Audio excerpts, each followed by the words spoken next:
You know, people sometimes ask, why should we plan if God is in charge? God expresses through us. And so God expresses through our planning. God expresses through the ways in which we open ourselves up to catch those divine ideas and implement them and make them a reality, so that not only can we live in God's plan, but we actually create it.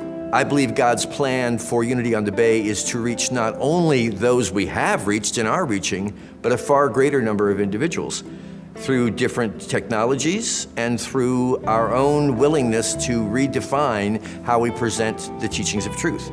As we begin to live into this plan, I think all of us are going to be touched by it. All of us are going to be invited to shift, to evolve. I've been thinking about our mission at Unity on the Bay, which is all about spiritual awakening, spiritual evolution, and action. We are being invited to evolve. That's ourselves individually and as a community. I believe that every individual at Unity on the Bay has a very significant role in the spiritual support of this plan. What I mean by that is prayer is the most important dimension of the Unity teaching. And it has to be at the foundation, it has to be the motivating force for this plan to move into full expression over the next 5 years. What excites me the most about the plan, I don't know if you've already seen it, but that part where I'm gonna be allowed to do even more jokes on Sunday. You know, and really just come alive in a way that you haven't seen before. No, actually what really excites me about this plan is this idea of evolution. I love building things. I love newness, and I really appreciate our community coming together. I'm a product of this community. And so if I have seen the way in which this community has supported and elevated me and lifted me up, all of us coming together to do this as a whole for Unity on the Bay, my gosh, there is no limit to where we can go. Unity is a very practical way of life. So while we encourage vision in an individual's life, in an organization's life, we also encourage the practicality of it. What we needed in this plan was to make sure that our vision was sustainable. So we brought in an outside consultant. We wanted to have that objectivity. I don't feel like this is my dream or Reverend Juan's dream or the Board of Trustees' dream. I feel like it's collective. And so it brings me great satisfaction to know that so many individuals that love this place and consider Unity on the Bay to be their spiritual home had a hand in making the plan a reality.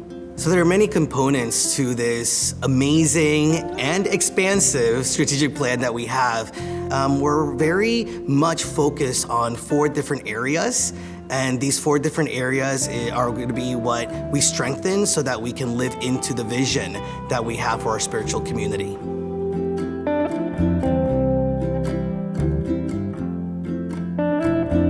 The first priority that's in the plan is the strengthening and expanding of our programming to better meet the needs of the current community as well as the expanding community that we're trying to reach. We will be seeking to improve our current program offerings. At the same time, we're moving into, I think, very adventurous, exciting, innovative ideas for new programming that can meet audiences that right now may not even know that we exist.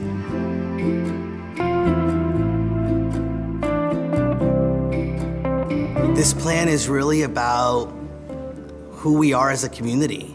And a lot of what takes place in our community wouldn't take place not only without our staff, but without our sacred servers. And so we really want to invest in the deepening and in the growth of each of the players that make Unity on the Bay what it is.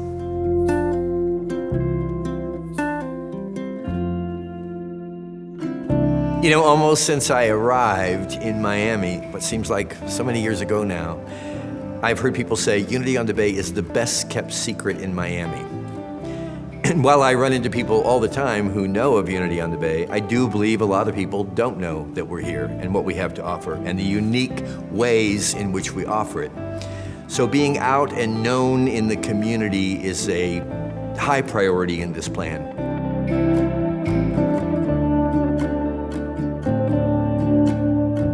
It's really about being good stewards to what we've already received, and that's not just the financial resources, but that's the opportunities that are before us. And so how do we actually really see these opportunities as even other avenues in which God as source has provided to us, a way forward and a way to really make this vision a reality?